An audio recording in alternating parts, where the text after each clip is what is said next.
Welcome one, welcome more. It is your boy Troy here, and I'm back at you guys with another one. Welcome to STOMP Wrestling. Welcome to the Raw after Backlash. And I must say this, Backlash was an absolute banger of a show. The real reason it was a banger of a show was because of that French crowd, bro. That French crowd was one of the greatest crowds I've ever seen and heard in my entire life. They brought it, bro. And I'm gonna be probably the first to say this. I'm not gonna be the first, but that crowd, France deserves a WrestleMania, bro. After that, France deserves a WrestleMania. I mean, dude, it's quite obvious, man. But hey, man, we're just gonna get right into it, man. Raw after Backlash. Let's talk about it, man. It was an absolute great show, man. Great show with an even banger of a main event. But we'll get right into it. Let's get it. Lego. Up next, we got the La Campeon, Damian Priest, along with Judgment Day, coming out to start off the night, talking about his recent title defense against Jey Uso, and also came to address some other things that happened after that match, which involved Finn Balor and JD McDonough attacking Jey Uso. You know, that was a whole weird exchange going on, bro. Damian Priest got heated and eventually grabbed my boy Finn. I swear on everything I love, bro. If that was me, I would have smacked him, bro.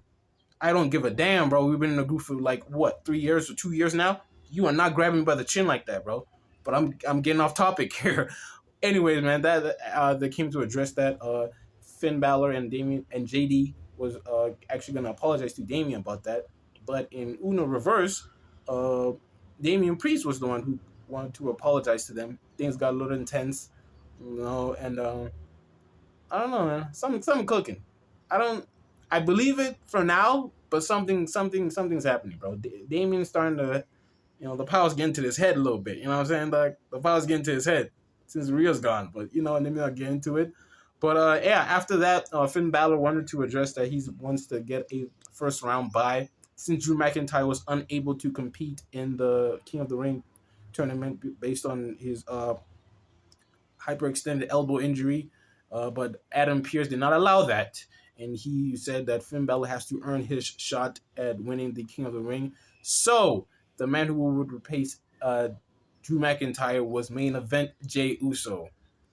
I was kind of expecting it, but I was like, okay, I like it. Then we got the match. It became official. Finn Balor versus main event Jey Uso. Typical good standard, you know, Jey Uso match. A few super kicks in, you know, a lot of yeets. You know what I'm saying, dog? Which I'm going to get into it some other time if I could get my own solo video. But, hey, man, I'm just looking. Hey, look out for it. I'm just joking. But, yeah, man, typical Jey Uso match. The interesting thing that happened was Drew McIntyre coming out to cause a distraction. Didn't really help out, you know, Drew in any way he thought it was going to help out. And Jey capitalized and ended up with a win using a spear, which I don't really find, I don't know. It just doesn't feel right when he finishes a match with a spear. Man, that's probably my opinion. I don't know about y'all, man. Maybe he's good with the spear. He's good with the spear, but bro. It's not clicking, bro. It's not vibing. And after, you know, Jey Uso's win, Drew McIntyre went on to address Adam Pearce backstage in the parking lot to address that. You know, why did you give Jey Uso the spot? You know, and Adam Pearce was surprised that Drew was even there because, you know, you're not medically cleared. And Drew McIntyre saying this is BS. Heads out, you know, drives his car, drove off out of the arena. And 3 seconds in, CM Punk gets into the picture. He drives in, like, after, you know, Drew McIntyre came, you know, drove out of the arena. Had they seen each other, I swear, bro, it would have been on sight, bro. These dudes don't even care that they're injured, bro. It would have been on sight. CM Punk talks to Adam Pearce and says that, have you seen Drew? And Adam just said you missed him. And man, that would have been cataclysmic, man. That would have been cataclysmic. And CM Punk came out to the ring to address, you know, the WWE universe, you know, to address Drew McIntyre. You know, typical good old fashioned CM Punk promo. You know what I'm saying? Selling Drew McIntyre that he's gonna break his face for, you know, costing him, you know, his WrestleMania moment. And I bet you guys picked up what he's. I think you guys already caught up to that, you know, Kendrick quote that he said. that he hates the way that you hates the way that CM Punk walks, the way he talks. Nah, guys, this Kendrick feud, bro. This Kendrick and Drake feud is like, yo. I don't even want to get into it too much on it, but basically, man, CM Punk said that he's gonna break Drew McIntyre's face, and literally, not figuratively, but I'm really looking forward to that, man. That is going to be, bro. This summer, this is gonna be the feud of the summer, man. I'm telling y'all. We also got a backstage segment with the Judgment Day, and addressing Finn Balor, coming to apologize for losing the main event. Jey Uso, Demon Priest was like, "Nah, man, it's cool, dog. We all take losses." Which is weird in a way because of the Judgment Day. But I'm not gonna get into it. I'm not getting into it, bro. I don't know why they're being sentimental about it, but bro. But anyways, man, the real interesting thing that happened was Dominic coming in with Carlito. As you guys may know, Carlito was the one who attacked Dragon Lee because Rey Mysterio didn't pick him to be his WrestleMania tag team opponent. I mean, tag team partner against Santos and Dominic. And now it's gotten a little interesting. We'll just see how that goes, man. I mean, now Carlito is now the newest hater of Rey Mysterio. Rey Mysterio's he's the problem, bro. He's the problem. But anyways, man, that was the Judgment Day segment. Oh, and JD is gonna face Braun Strowman next week, so he's dead. Up next, we got the first round women's Queen of the Ring tournament. It is Natalya facing off against EOS Sky. Excellent tip. I mean, no, not she's the longest tenure women's wrestler in WWE history. They absolutely delivered, man. But ended up, EOS Sky getting the win. I'm already choosing EOS Sky to win the Queen of the Ring, bro. It's obvious, man. She's literally the most eligible role to become Queen of the Ring. Queen EO Sky? That sounds good. That sounds good, man. But on to the next one. Up next, we have a barn burner of a match, man. Ilja Dragunov versus Ricochet. Those two absolutely delivered, man. Absolutely crazy, man. What an excellent match. Ilja Dragunov coming in, fresh off of the draft. The newest member of Monday Night Raw. And what a way to prove that you are indeed one of the future stars of WWE. And an excellent matchup against Ricochet, man. I feel like Ricochet doesn't get the credit that he deserves, man. I mean, of course, he won the WWE Speed Championship. But, man, I feel like he just needs a bigger push than that. You know what I'm saying? But, as expected, Ilja Dragunov came off with the win in the first round, knocking Ricochet off. And, man, this is turned into something else, and we'll get into more of that later. But Ilja Dragunov, man, after an excellent match, came off with the win and advances to the second round of the King of the Ring. Up next, the least talked about match of the night, Zoey Stark versus Ivy Nile. Standard women's match. It was good, wasn't bad, but I just wasn't that much invested into it. Zoey Stark came off with the win, and yeah. Up next, we got Big Bronson Reed versus Chad Gable. I didn't expect this match to happen on Monday Night Raw, but I think it was a good thing. It was a good thing that it did happen because we got something else in return. It was an obviously comparative matchup, between Bronson and Chad. But Sami Zayn came out, attacked both of them, getting the upper hand.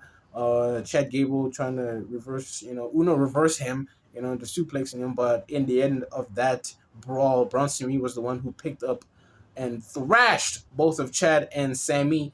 And something else interesting happened after that. Sami Zayn came out to, got into an interview to address that he will be facing both Chad Gable and Big Bronson Reed in a triple threat match for the Intercontinental Championship in Jeddah, bro, at the King and Queen of the Ring PLE. And I'm absolutely excited for this match. This is obviously going to be match of the night, man. And, man, it's going to be a barn burner, man. Up next, we got Becky Lynch, her interview with Michael Cole, and I really don't know much to say about this. She basically was putting over the next generation of female wrestlers. Talking about them, how great they are, and I'm just like, okay. Okay. And the interesting thing happened after that was Liv Morgan coming out to address that, that she's next in line to face Becky Lynch for the women's world title, and she got that opportunity. It will be Liv Morgan versus Becky Lynch at King and Queen of the Ring, and I'm very much looking forward to that. Don't know why it's so early, but we'll just see. We'll just see. Another thing happened. Damage Control came out. They wanted to jump, both Becky and Liv, but Liv got being the smart one backed out of the ring because she ain't having none of that, bro. She ain't messing herself up before her big match against Becky. And Lyra Valkyria came out to assist Becky in fending off against the damage control, and that's when we got into our next. Did I cut you off? I'm sorry. Next matchup. I mean, it is Lyra Valkyria.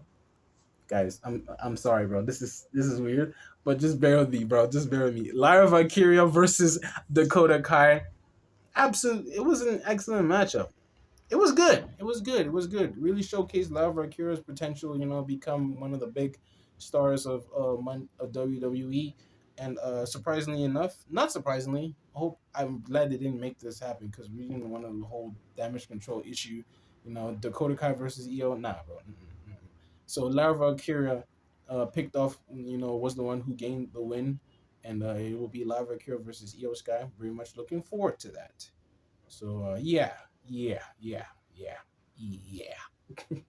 And after that, we got quite arguably one of the best Raw main events of the year.